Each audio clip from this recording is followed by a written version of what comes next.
professional today, only a lot of interest. And so on. Well, today we have people who need no introduction, and that's Cecil and Margie Hale.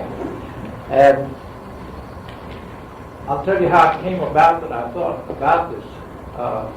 When we were on the bus going down to South Texas Nuclear Plant, Cecil and I were sitting beside each other on the bus, and we got talking about many things, and one of the things we got talking about was Southwestern Analytical Chemicals. This is the firm that Cecil and Margie started in 1951. In fact, there was a drawing over there of their original building in May of 1951. And the more he told me about this firm, the more I got interested in it, and the things that came about during the 30 or 35 years that they've been in it. And as you know, they are charter members. Both Cecil and Margie are charter members of LIFE, and they're also the two charter members of Southwestern Analytical Chemicals. There were two people that started it, and it was Margie, Cecil, and I think now you're something like 60 employees, is it? 60 employees. So here are Cecil and Margie, and I insisted that Margie also be in on this because I wanted a woman's point of view on this business. But this is entrepreneurship at its best, I think, and it's the birth and life of one tiny business. Cecil and Margie.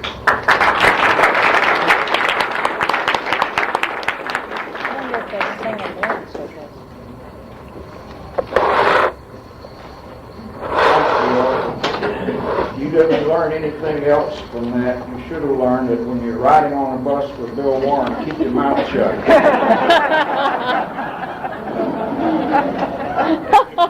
When Bill approached me about doing this, I tried to talk him out of it. Because for a number of reasons, not the least of which is nobody would be interested. But I was reminded that ever since LAMP was started, I have preached that every member of LAMP has an interesting story to tell. And so I really couldn't back out. Margie and I had a dream about starting our own business for a number of years before we finally got nerve enough to do it. We had met in a chemistry laboratory, where else? In Baton Rouge. We were both employed by what is now affectionately known as Exxon. At that time, it was called Standard Oil NJ, parenthesis NJ. Actually, what we worked for was the research division of Standard Oil NJ. There was a branch of that in New Jersey and a branch in Baton Rouge. It was called SO Laboratories. It was located right in the middle of the refinery, but totally apart from the refinery. We actually met hardly anybody that worked at the refinery. We were, we like to think, an elite group. We talked about that it would be real neat to have our own laboratory since we were both chemists. And finally, 1950, we decided that it was time to do something or forget about it. So we started thinking more seriously about it, and we knew immediately where we wanted to have it. That is, in a general sense. We knew it was limited to Texas. For one thing, we'd had it with being expatriated, and we were eager to get back to God's country. But where? The logical place, of course, for a chemistry operation was Houston. So we eliminated Houston immediately. We looked at Dallas, and we looked at El Paso, and we looked at Austin. The very least likely any possible place was Austin. So we came to Austin. We gave up our jobs towards the end of 1950, and they were good jobs. Margie had been head of the analytical laboratory at SO Labs with a number of chemists and technicians working for her. And then she had been transferred into patent contact work. Patents are big with a company like that, and there was an office that was dedicated to trying to encourage people, the technical people, the chemists and the engineers, trying to encourage them to make patent applications on every idea, to serve as a liaison between the chemists and engineers at SO Laboratories and the patent attorneys who were weird and lived in New Jersey. I was a research chemist, and I had interesting problems to work on. So it wasn't a question of wanting to get away from unpleasant jobs. We both had good jobs. But we had this crazy notion, and we decided we were going to do something about it. And then the Korean War came along, and we figured that, well, if the Korean War really gets going, then all construction will probably be frozen like it was during World War II, and we better do it. So we resigned our job, we sold our home, cashed in all of our savings, and with almost $20,000, we struck out to Austin. We found out later that all the people at SO Labs had made book on how long we'd last. Ran from 6 months to one food, about 2 years. But we came to Austin. We had found a piece of property in South Austin, south of the river, not very far south of the river, and about a half a block east of Lamar Boulevard. It was an acre of ground. There was an old, almost substandard house on the upper part and a corn patch on the lower part next to the railroad track. Well, we bought that and going to build a laboratory. Well, the first thing is to get a building permit, of course. So went down on Friday to get a building permit, and they said, well, all the buildings frozen now. So we had one contact in Austin, a little bit of a contact with the mayor. Austin at that time had a mayor named Tom Miller who ran the city of Austin with an iron hand. Other city officials didn't amount to anything. Tom Miller. Well, I found Tom Miller down at the Merrill Lynch office using their telephone to make long-distance phone calls on. I told him my problems, and he said, well, be down at the permit office when they open Monday morning. I was, and everybody in that office got busy getting us a permit. We got a permit within 2 hours. You may remember that when 3M went to get a building permit for their facility here, it took 2 years. We got it in 2 hours and immediately started building a laboratory on the corn patch. We were going to live up on the hill, and the laboratory on the corn, in the former corn patch at the railroad track. It was about a 500 or 600 square foot concrete block building. I built the laboratory furniture. Margie and I put the floor down. We had one thing going for us, two things. One, we were both chemists. The other thing going for us was that our first child was on the way. But by May, we had our laboratory built. We had a tiny office, and not much bigger. laboratory. Incidentally, the reason for the tiny in the title is because by some definitions, federal for example, a small business is anything with less than 1,000 employees. How do you describe a business with 2 employees, both of them owners? We decided to have an open house to celebrate our starting, and we invited just about everybody we knew, all our friends in Austin and San Antonio. They both came. And we were supposedly in business. Our first son, Brian, was born a month later. We occupied that building for about 6 years. And one day, a man that I had made friends with, who had a sort of a chemical business in Austin, came in the office, and he stood around there and talked for a long time, shifting from one foot to the other, and finally started out the door, and he turned around and came back and said, "I want to sell you my business." I said, "You don't have any money to buy a business. If you don't need any money, I don't want any money, just to know." So he had a business over in East Austin, in a fairly large piece of an old building. So we took over his business and moved over to that building, built a new laboratory there, and operated his old business and our business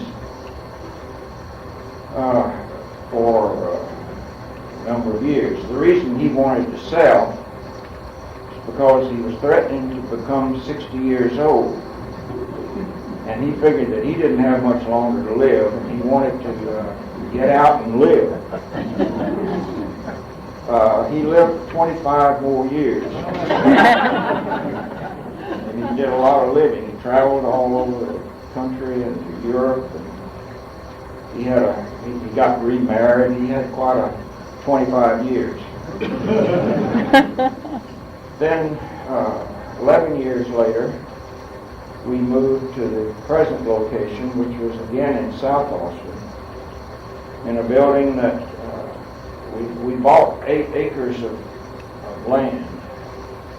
And this 8 acres of land had been the first golf course in Austin. It was a sand golf course. It belonged to the Pinnock brothers, who were famous in golf in Austin. We bought the 8 acres, and Margie designed a office, laboratory, and plant. Had an architect to mess it up, and then we built it and moved in, and it's still occupied, although it's been enlarged half a dozen times, I guess, and reached the limit of where it can be enlarged.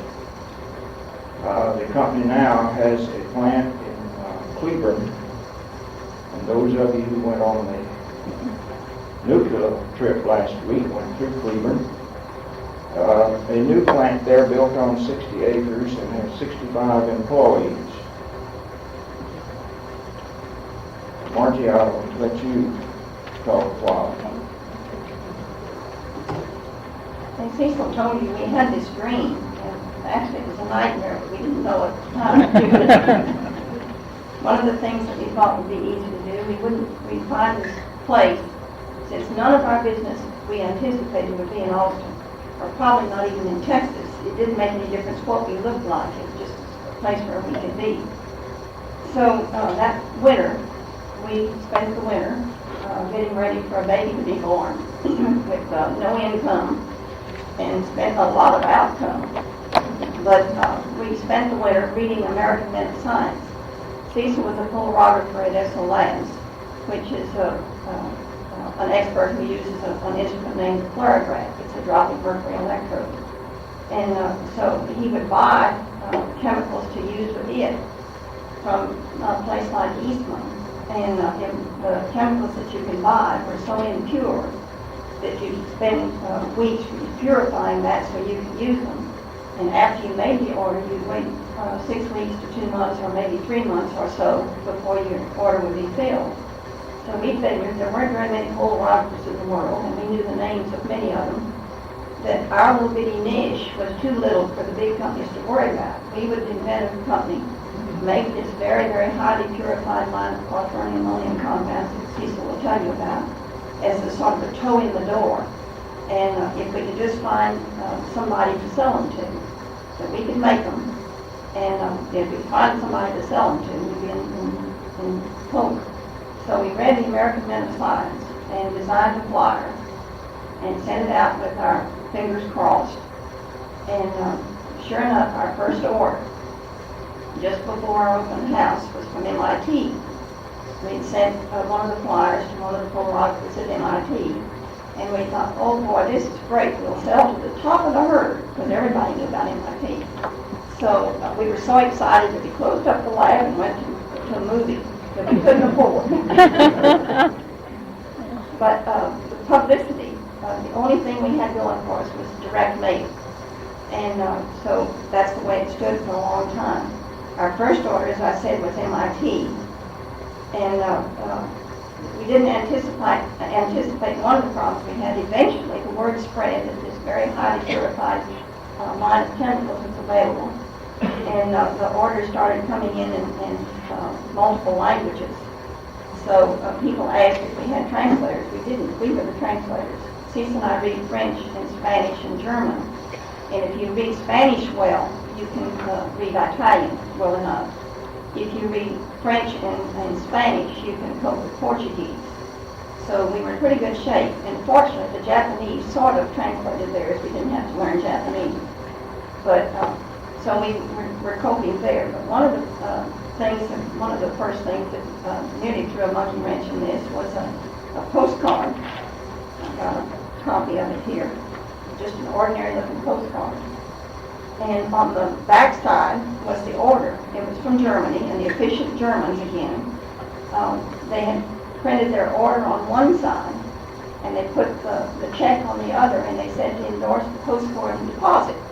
We didn't really believe that would work, and the bank didn't believe it either, but it did. So there were 1,385.88 Deutsche Marks on a postcard. So we educated the bank. We educated a lot of people in Austin because there was no export shipping. Nobody knew anything about anything, including us, especially us. One of the things that happened to us was that we opened, well, I'm jumping ahead of my story. We had to learn what to do about shipping. We didn't really know as much about shipping as you're supposed to know to cast this stuff out on either the airplane or the train or the truck or whatever. And of course, at first we were only selling things a quarter pound. It was a big order. And when we graduated to something bigger than that, we wondered when we had an order from behind the Iron Curtain whether we could ship it at all or not. So how do you find that out? Well, we found out eventually that you called the Department of Commerce in Dallas and asked them, and they said no, that it was all right to ship. So we did. Then we wondered if we needed, finally heard there was something called an export license. Did we need that? We found out we didn't need that because it's under the amount that was demanded that you had it. So we passed all of those hurdles, and we thought we would ship on an open account, and we would ship on receipt of order, and we would have it net 30 days. That seemed pretty reasonable, and that we'd get our toe in the door. And that seemed to work well, but people didn't believe this. When they would want to order, they didn't really believe that they could just tell us that they wanted X compound and that we would ship it to them. So one poor old soul in Milano, Italy, went to great lengths to ask a friend of his, who was a professor of chemistry at Brooklyn Polytechnic, to order it from us. And so the professor at Brooklyn sent his personal check to pay for the shipment that he was going to ask us to ship to Milano. Another time, we opened an order from Morocco. It was from a chemengineer in Morocco, and 5 $3 bills fell out of the envelope. We thought, what is this? So Cecil called the bank. He was supposed to call the bank. Then they stayed open. But anyway, he called the bank and told our bank officer that we had these 5 $3 bills and we didn't know what to do with them. And they said, sure you do. And so they said, well, bring them down. And there's a copy of a $10 bill, like similar to the one that we had, of the 5 that we had. And the banker didn't know what it was either. And he said, I'll check with Chase Manhattan, and they'll know. So he called Chase Manhattan, and what we had was UNESCO money. They're beautiful bills with beautiful engraving, and they're issued by the United Nations to laboratories and hospitals and schools so that they can order anywhere in the world with UNESCO money. But the hitch is that you have to return the UNESCO money, we learned later, to Paris within 6 months to have it redeemed in the money of whatever country you're trying to buy something in. So the Austin bankers learned something else. Then in shipping, eventually we shipped to 67 countries. And there's a lot of different paperwork. It was very difficult. Nobody wanted to have anything come into Brazil or Venezuela. And Mark Davis was one of the ones that would order from their office in the States, and we were supposed to ship to Brazil. Brazil didn't want it to come in. Some of the things that we were making had a shelf life, and they would go bad if they weren't used within a certain length of time. So that was a problem. Eventually we found out how to do that by just being stubborn enough not to quit. And another problem that we had with that was that some countries want you to have their consul in this country. Chile is one of those. They want their consul to certify your papers before you send it. But they won't certify it until you get the shipping papers. Well, you can't get the shipping papers. It's a catch-22. We ran across those things all the time. And then we found out that there's something called certificate of origin, and one of the speakers spoke about that, one of the last speakers. I went up later and told him about the certificate of origin problem. I guess it was the Chamber of Commerce man. Well, we educated the Chamber of Commerce. They had never heard of certificates of origin. And every country has a different form that you have to use. Some of them have gone together, and maybe 6 or 7 countries will use the same format. But you have to go to the Chamber of Commerce and have them certified. They can't even read some of the papers are over there in the notebooks. They can't even read what they're certifying, but they would stamp the Chamber of Commerce check, and we would send it on with the package, and then when it got to where it was going, the customs people would let it into the country. But one of the problems with that was, and I talked to the Chamber of Commerce man when he spoke here, about if you ship to Israel, you have to have the Chamber of Commerce swear that no Arab had anything to do with that order. And if you ship to an Arab country, you have to swear, they have to swear and testify that no Israeli had anything to do making or having anything to do with that package. We learned eventually that certain packages had to have certain marks. There'd be a silver stripe exactly 3 inches lengthwise, another one would be a red stripe around, and there are all sorts of specialty things that you had to abide by, but we had to learn all of those things. We had a session with letter of credits. We didn't know what to do with a letter of credit, or even if we wanted to do it. At first we were too little, we didn't have anything big enough to justify a letter of credit, but when we started shipping bigger and bigger amounts all over the world, some of them, like it was our first big order to Taiwan, it was kept at the Lane Peroxide, and it was worth something like $35,000. Well, we didn't feel like casting that off to Taiwan without something, so we agreed the letter of credit was in order. They established the letter of credit in the biggest bank in Dallas. So the TEH, as we called it, was shipped. The people over there had received it. The bank had the letter of credit sitting with them all these months. And then when it came time for us to present our documents to get the money out of them, they kept bringing up reasons why they couldn't do it. Maybe they weren't some of those things that they do. But this particular bank was very clever. And it was about 6 weeks that we weren't getting our $35,000, and it was critical for us to eat sometime.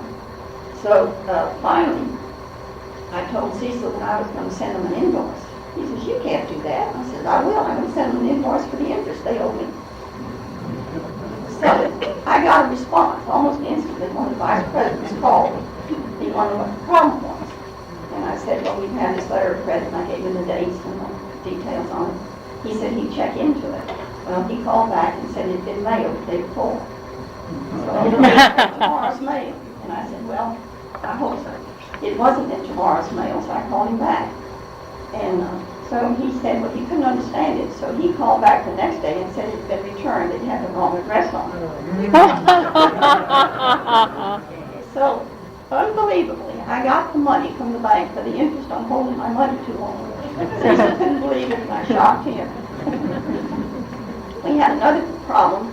People kept insisting that we needed a collection agency to help collect our bills. We were so little, they knew that we couldn't collect on all our accounts. Well, I would laugh at them, and they said, well, surely you have slow accounts or delinquent accounts. I said, well, not really. Some of them might be slow, like if you ship to Spain or Italy or France. You're lucky if you get it in 90 days, certainly not 30 days. But you get an instant response from Germany and from Japan. In fact, when we ship behind the Iron Curtain to Hungary, they even sent us a thank you cablegram for sending it to them. It should be paid before we get the invoice. But anyway, so these collection people come and they think they've really got somebody that they can really get to. So I finally, to keep from wasting any more time, I tell them, well, you don't worry about being paid by DuPont or Eli Lilly or Kellogg or General Motors or anybody in the top 500. They were all customers. So why do you want to get a collection agent to take part of your invoice amount? So they would sheepishly go away. So we lived through the initial. We learned the shipping, we learned how to get paid and how to bill. One of the things I mentioned was we didn't advertise. We couldn't figure out how to advertise that would be free. That's all we could afford. So we decided that the thing to do would be just this direct flyer to people that we knew about, and that was the way to go, because somebody would buy a chemical that we sold, and it was the only source in the purity that they had to have. So when they published a paper, they would give credit to where they got their chemicals. And that's one reason why we went all over the world so quickly, is because in published papers, UOP was very good in Shell about spreading one of our chemicals around the world, because they give credit for where it was ordered. And the chemicals that they bought were reliable. And so we did eventually, because we felt guilty when we could afford it, we decided we would try to advertise in one of the journals or CNE News. We found out that there was free publicity in Chemical Engineering News, because they have a special little thing with new chemicals. Well, we were coming out with new things that weren't available fairly regularly, so we would get a special 1-inch, 2-inch ad in the report in the CNE News that would be read, and somebody would write in and want to know more details about it. So we got by with no salesman, no ads, except the one year we tried an ad, and it wasn't cost effective at all, so we quit it. Anyway, that was the beginning of the business part. Well, Margie said when we came to Austin, we had in mind offering a line of laboratory chemicals, and I need to tell you what those were. And I realize it's been 8, maybe in some cases 9 years since you had freshman chemistry. So I'm going to have a little review course. We got a teeter-totter. You're familiar with sodium chloride, table salt, and the hydroxide, sodium hydroxide that's made from that. And ammonium chloride is very similar, and ammonia water that you buy at the store for cleaning. Well, what we were going to make and sell, hopefully, was were analogs of ammonium chloride, where the hydrogen was replaced with organic groups ranging from tetramethyl ammonium chloride, tetraethyl, and tetrabutyl, 4 carbons. Chlorides, bromides, iodides, and the corresponding hydroxides. So that's what we started offering, and we were selling a few. And we began to get inquiries every 6 months or so from somebody who wanted to know, could we furnish fantastic quantities of tetramethyl ammonium hydroxide, maybe 500 pounds, 100,000 pounds, 1,000,000 pounds, something ridiculous.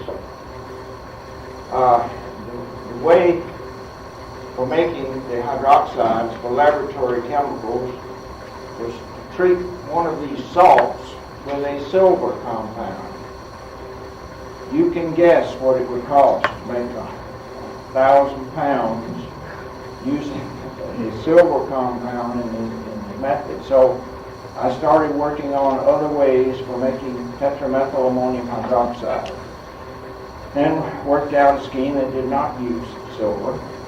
And we actually eventually had a customer north of Pittsburgh called Calorie Chemical, who started buying 100-pound quantities of tetramethyl ammonium hydroxide. Pretty fantastic.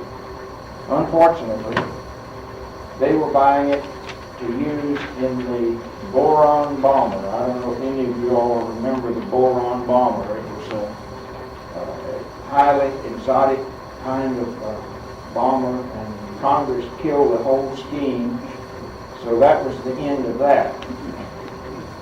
But then eventually people making silicone rubber decided that they needed some 100-pound quantities of tetramethyl ammonium hydroxide. And I kept trying to come up with a better scheme for making it, and thought that surely an electrochemical process would work, and I contacted a consulting firm in Boston, and they said, well, I don't think so, but we're willing to try it if you're willing to pay for it. So they tried it and said, no, it wouldn't work. A year later, I was still convinced and tried them again, and this time I went up there and watched them try it, and we got it to work. And we bought a piece of equipment that would make it. It not only was a lot more economical, but it produced a product of much, much higher quality. Well, the equipment that we had, we only had to run about 2 weeks out of the year to supply the world with man. But about that time, a little after that, I think it was IBM discovered that they needed that material to make computer chips. So the demand for it began to increase and grow, and we pretty soon we were operating all year round with it, and then we had to enlarge it, and we kept enlarging and adding to, and so on. And today it is the principal product, and still used in making computer chips.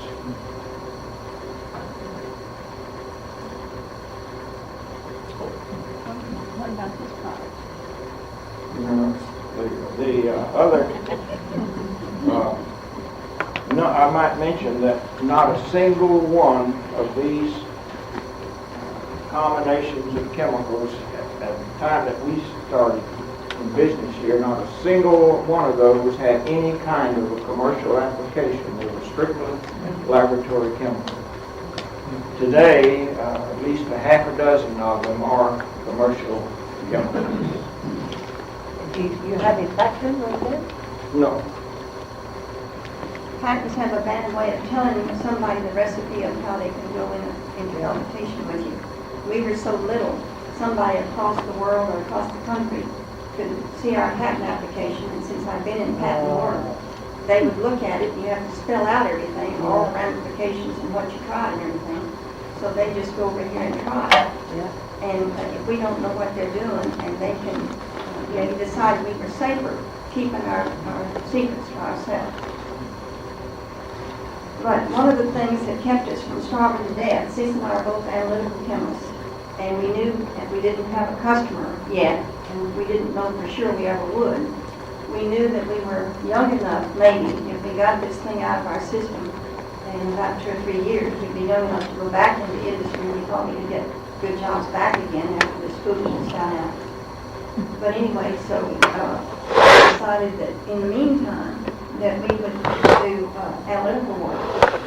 and there wasn't much in Austin, but about the time that we were thinking that there ought to be some analytical work we can do, a man in Marble Falls called. He had a pure stone company in Marble Falls, and he shipped limestone to glass companies, Knox Glass, to various places, and each shipment that he made had to have a certification as to the iron. It had to be very low iron, less than a tenth of a part, a 10% of iron. And he said that he had 3 laboratories that were analyzing his limestone, but the 3 didn't agree with each other, and none of the 3 would agree with the Knox Glass when they got the sample. So he was wondering if, by any chance, we knew how to do that. And Cecil laughed at him and said, between us, we probably done 10,000 samples on cabinet samples at Cecil Labs. And about that time, one of the companies that had taken us, a lot of people took us under their arms, fortunately. One of them was a supply company in Dallas named E.H. Sargent, and some of you have heard of it. But the people up there thought we were real freaks. We probably were, but anyway, they thought, well, these babes in the wood need all the help we can give them. We had bought a paragraph from them, and when they came down, the district manager had decided that he would deliver the paragraph to us. Well, he couldn't find us because the street dead ends at the railroad track and it takes up again and goes off to Congress. So he was on the wrong side of the street, the east-west business. He had to call Dallas to find out where we were, and when he found us, he couldn't believe it. He left his paragraph. So then they realized that we might need a spectrophotometer. And they had a good buy in a used spectrophotometer, and so they called and wanted if we wanted it. Well, this is at the same time that Marble Falls called about doing the iron, and we had to have it for that. So we said yes, and they brought it down, and so now we have another instrument. We have a spectrophotometer. And we did iron analyses for pure stone for years and years, which kept, by this time we had a second child, so everybody needed to be fed. So we used it for analyzing water. The word spread. There was no analytical lab in the area, and the testing laboratory, Trinity Testing, had several branches around the state. They were not chemists, they were engineers, and so they found out that they had an analytical laboratory at their disposal, so that anything weird they would send to us. A bunch of the weird things are over there. But they would refer people to water samples to us, so we analyzed hundreds of water. Wood Creek at Wimberley, we analyzed all the water there before that development. People would have their doctors say they needed to find out what their water sample had in from the well. We analyzed those with the help of the spectrophotometer. We analyzed cement for the testing companies, and somebody would think they would have a bad batch of cement, or they would want to know something about it. We'd analyze cement. We analyzed lots of hydrated lime from the Texas Highway Department. They had to have specs on their hydrated lime for stabilizing the highways. We did that. Another man that adopted us was a man who had a company. He made floor sweep. He was trying to sell floor sweep to the government for Fort Hood. Well, they've got government specs on floor sweep. They're supposed to have X amount of wax and X amount of sand and X amount of sawdust to make it just right. Well, he had to have it analyzed before he could ship it. So we became experts on floor sweep. We were experts on mineral wool for a company up in Temple, on insulating material. So we analyzed a lot of that. So all of these things were waiting for us to get the products that we were going to sell off the ground. And it was fun because we had unusual inquiries, unusual things to analyze, and it was all a challenge. But anyway, then there was a big one that came along. Margie forgot to tell you, we met a lot of very interesting people, but one of the most interesting was the man that had the limestone company in Marble Falls. He had flown with the Flying Tigers during World War II. And when the war was over, he stayed in China for a while and ran an export-import business, and then finally decided to come back to Texas, of course. But while he was in China, had acquired something that he was devoted to, a Buddha It was about this big, and he had a special kind of a carrying bag made for it. So he carried his Buddha with him wherever he went. And when he got back to this country and was walking down the street in New York City, his Buddha went into a million pieces in his bag. Never had any reason why. Any fool would know that somebody taken to New York City would do that.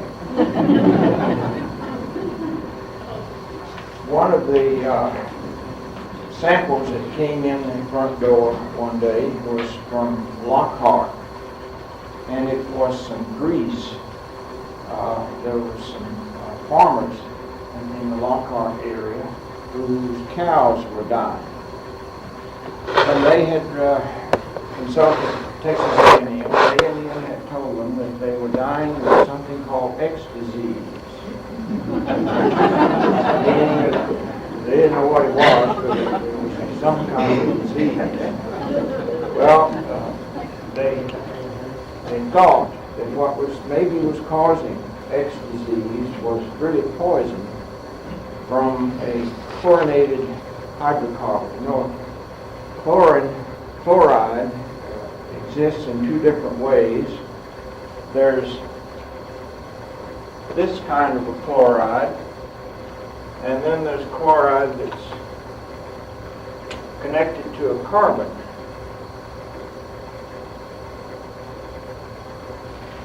That's chloroform. And of course there are literally thousands and thousands of different kinds of organically combined chloride. So they thought that what was killing the cows looked like poisoning from organic chloride.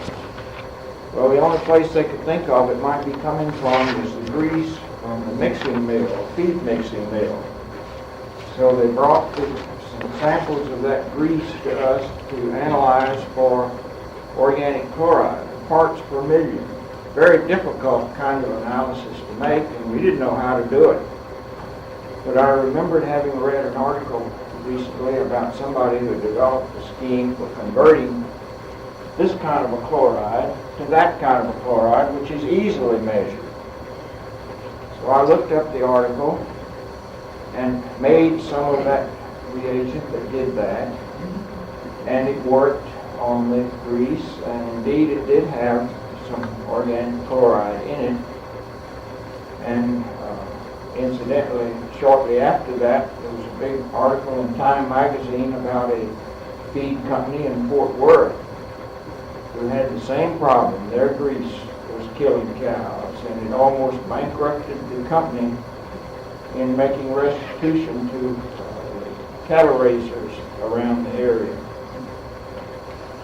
Well, we thought that that was such a handy reagent. Maybe that's something that we ought to try to sell. So we decided to put it on the market. Well, we decided to put it up in little bottles. Actually, they weren't like this because this bottle wasn't available. We put it up in bottles slightly smaller than this, but glass, because that's what was available. And they were little square, looked like perfume bottles is what was available, and that's what we put it up in. And for years after that, we would get inquiries from all over the world wanting some of this reagent in the French square bottles. Well, shortly after we started packaging it that way, they quit making the French square bottles. And we then had to go to a brown round bottle. We went to that until they quit making that bottle. But by that time, they had come out with the little plastic bottles. We put it up in these little bottles, and we put 20 bottles to a package, and we sold that for $15. And we kept that price constant for over 30 years. It now sells for $35 a bottle. But as Margie said, it became very widely accepted. It was just pure dumb luck that just at the time that we brought that out, petroleum refineries all over the world were building a new kind of refinery that used a platinum-based catalyst, which of course was extremely expensive. And fortunately for us, that platinum-based catalyst was poisoned by a few parts per million with organic chloride. So every refinery in the world that was operating that kind of a plant, that particular process, had to analyze their feedstocks for organic chloride. So we started shipping it to refineries everywhere, Iran, Saudi Arabia, California, all kinds of weird places. But it was recommended by the Universal Oil Products in Chicago, who were building the refineries all over the world, and it was recommended by Shell Oil, who were involved in building them all over the world.